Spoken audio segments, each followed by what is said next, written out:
봅시다. 오늘 지수부등식이라고 하는 형태를 한번 확인해 봅시다. 지수부등식이라고 되어 있는데, 지수부등식은 지수의 미지수를 포함하는 부등식으로서, 예를 들어서 2의 x제곱이 뭐 1보다 크다 라고 얘기할 때 요 해의 범위를 찾는 것을 우리가 지수부등식이라고 얘기하는데, 부등식의 풀이 방법도 얘들아 잘 생각해봐. 부등식의 풀이 방법도 방정식의 풀이 방법과 마찬가지로 얘들아 항이 2개인 경우와 항이 2개인 경우와 그 다음에 항이 3개 이상인 경우로 표시가 되는데, 항이 2개인 경우에 대해서는 여러분들이 배웠던 것처럼 그 밑이 같은 경우와 밑이 동일한 경우, 같은 경우, 그 다음에 밑이 다른 경우가 있는데, 밑이 다른 경우에는 이제 여러분들 로그를 배운 다음에 문제를 풀어가는 거니까 신경 쓰지 않더라도, 밑이 같은 경우는 또는 밑이 다른 경우도 밑이 같게끔 만들어줄 수 있다면 만들어주면 되는 거고, 만들어줄 수 없다면 로그를 씌워서 문제를 풀어가는 것이 원칙이야.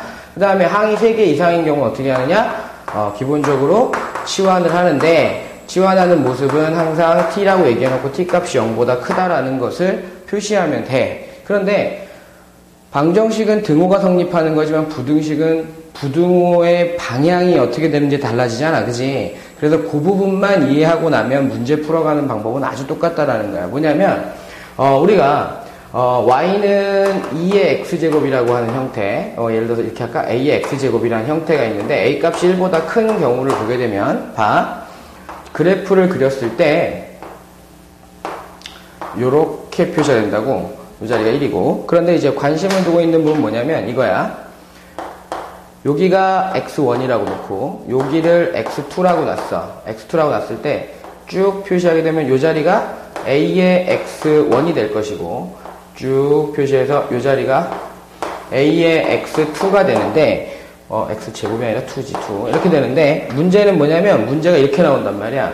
a의 x1과 a의 x2를 봤을 때 어느 게 더 커? x2가 더 크잖아, 그지? 그랬을 때 x1과 x2의 관계식도 이렇게 되는 거잖아. 즉 다시 말해서 이렇게 주어졌을 때 이러한 것을 찾는다 라고 얘기할 때 부등호의 방향이 그대로 간다. 이유는 왜 그러지? 작은 값을 집어넣을 때 작은 값 나오고 큰 값을 집어넣을 때 큰 값 나오는 게 증가함수이기 때문에 그런 거야. 알았어? 부등호의 방향이 어떻다? 그대로다 라고 얘기하는 거야. 즉 a 값이 1보다 크면 증가함수니까 부등호의 방향 그대로 간다 라는 개념이 들어가면 되고, 마찬가지로 y는 a의 x제곱이라는 형태가 있는데 0부터 a가 1 사이야. 그러면 그래프가 이렇게 그려질 거 아니야. 이 자리가 1이고, 그지? 그랬을 때 여기다 표시해볼게. 여기다 표시하면 이 자리가 x1이고 이 자리가 x2인데, 그래프를 쫙 그리고 나면 이 자리가 a의 x1이 될 것이고 이 자리가 a의 x2가 된단 말이야. 문제에서 주어진 건 이거잖아. a의 x1과 a의 x2가 어떤 게 더 커? 이게 더 크지, 그지? 그런데 그때 지수에 있는 x1과 x2의 관계식은 x2가 크잖아. 그럴 때 가만히 보면 요게 문제인데, 요걸 찾고 싶은데 부등호의 방향이 어떻게 됐어? 바뀌었지? 바뀐다라고 하는 거야. 바뀐다. 이유는 왜 그래? 감소함수니까 그래. 작은 값일 때 큰 값 나오고 큰 값일 때 작은 값 나오니까. 알았지? 요것이 부등식, 지수부등식의 풀이법이야. 풀이법. 그것만 조심하면 문제를 풀어가는데 어려움이 없다고. 예를 들어서 하나씩만 해보자. 봐.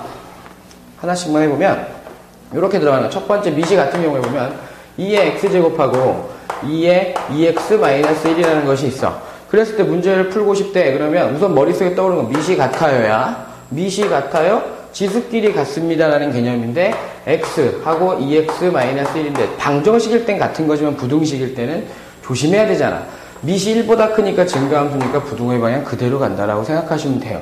그 다음에 두 번째 2분의 1에 똑같은 문제야. x제곱에 2분의 1에 2x의 -1이야.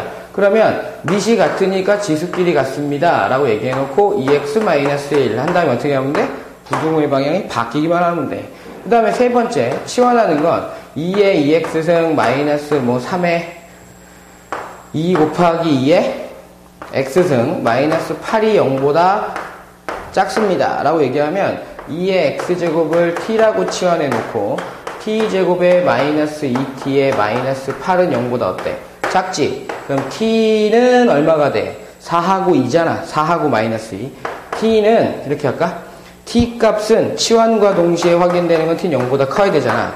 그러니까 t 값은 0보다 크면서 얼마보다 작아야 돼? 두근 사이니까 4보다 작은 거지, 그지? 그러니까 우리가 원하는 건 x 값이니까 2의 x제곱은 0보다 크고 2의 x제곱은 2의 제곱보다 크니까 부등호의 방향 안 바뀌면서 이건 필요 없는 거야, 그지? x는 얼마보다 작다? 2보다 작다. 만약에 이게 2분의 1이었다면 부등호의 방향이 바뀌어야 되겠지, 그지? 요런 것만 주의하시면 문제를 풀어가는데 어려움이 없을 거야. 알았지? 잠시 후에 문제를 한번 풀어보도록 합시다. 한 가지 기억해야 될 거 뭐라고? 부등호의 방향이 언제는 안 바뀌고 언제는 바뀐다? 미시 1보다 크면 그대로 가는 거고 미시 1보다 작고 0보다 크면 부등호의 방향이 바뀐다라는 것만 주의하시면 되겠습니다. 잠시 후에 문제 풀도록 하겠습니다.